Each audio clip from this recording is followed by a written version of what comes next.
was De'Aaron Fox, who balled out in the 2 games they faced off last season. The pride of Cypress Lakes High School in Houston averaged almost 30 points per game, had a better than a 4-to-1 assist-to-turnover ratio when Kentucky faced UCLA this past season. And number 0 is in the house here on SportsCenter AM, former Kentucky Wildcat De'Aaron Fox. What's up, man? Oh man, I'm just good. I feel great. Well, you should feel great because you're about to be picked. I feel good too. But I would go a little deeper into the emotions. You know you're going to go pretty high, but it is still the unknown of where you're going. How would you describe your emotions right now? Honestly, that's the beauty of it.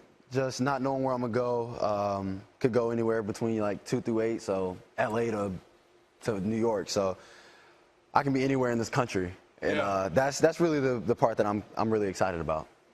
What's it like for you hearing all this trade buzz? It's different just because I've seen it happen through the years, and you can see all the mock drafts, but you never know what's going to happen on draft night. You know, crazier things happen on draft night. So I'm not really looking too much into it because I don't know where I'm going to go, but, you know, that's the exciting thing about it. When you listen to the mock drafts, what have you heard about yourself that makes you go, yeah, that's all right, and makes you go, come on, man? That ain't me. Just seeing the fits. You know, I feel like I can fit anywhere, just my game. I feel like I can adapt to any city. And there's nowhere that's really like, come on, man, but I'm looking at like, you know, I can fit with this player. I can fit in that system. So I feel like anywhere is fine with me. Your fellow Wildcat, John Wall, thinks that, and he says he's not biased, that you're going to be one of the best out of this draft class, right? What is your relationship like with him? What has he told you insight-wise about what you're about to get into? He actually reached out to me before I even committed to Kentucky. So it was my summer of my junior year going into my senior year, and that was when I was really going through the process of where I'm going to go to school. And he reached out to me, kind of talked to guys from certain colleges, you know, see how their experience was. And I mean, he's let me know about how, you know, after I committed, he let me know how I was going to be being coached by Coach Cal, and then, you know, having the transition of going from college to the NBA. So he's really been one of those players that's really helped me a lot. So about the draft, what has he mentioned to you? Just going, I mean, he's the #1 pick. You know, I probably won't be the #1 pick. I'm up there, but he told me how it was, you know, the pre-draft process, and honestly, he's really helped the transition be a lot smoother than what it might have been.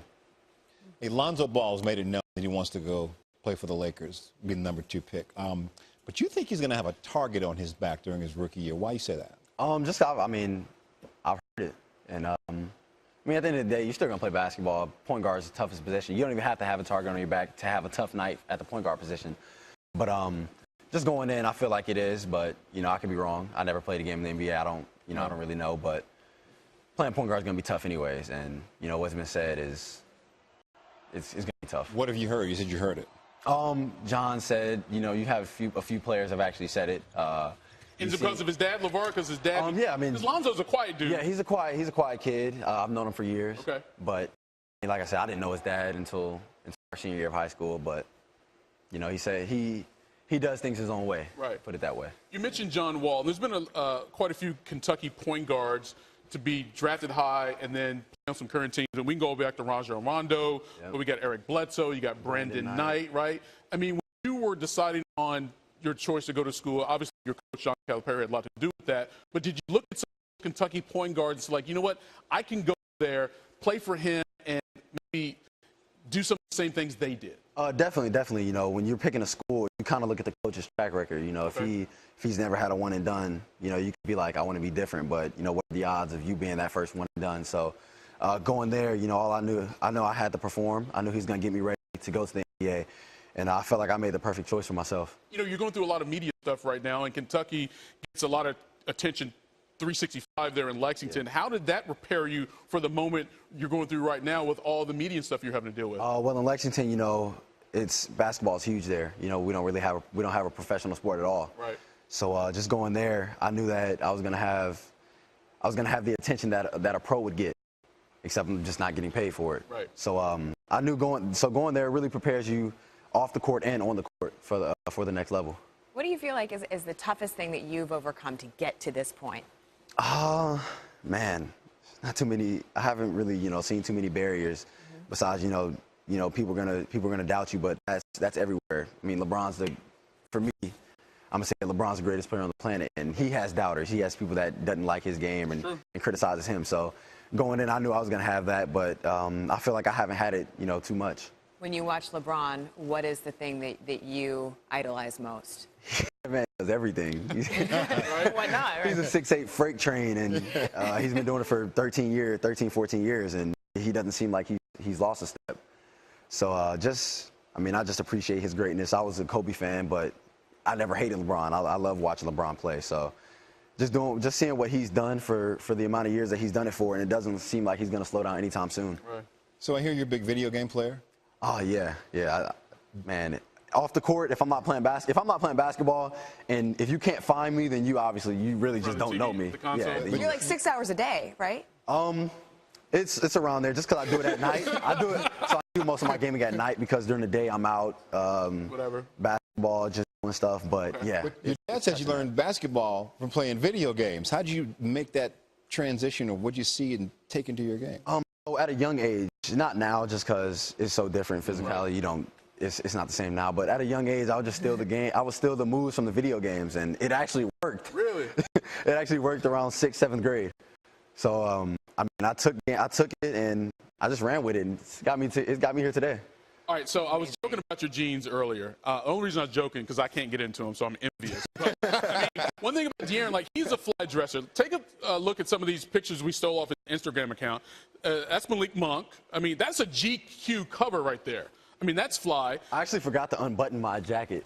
But, it looked like you did it on purpose. Like, looks deliberate. If you do it, then everyone's going to do it. And then there was another shot we had, too. I believe it was Justin Jackson, I think you took a shot with. Oh, yeah. Right? I mean, Yeah, are you really into clothes, and what are you planning to wear on Thursday? So I really got into fashion in like the last year or so. Okay. Just because, I'm not the type of person, go out, party, be at clubs, things like that.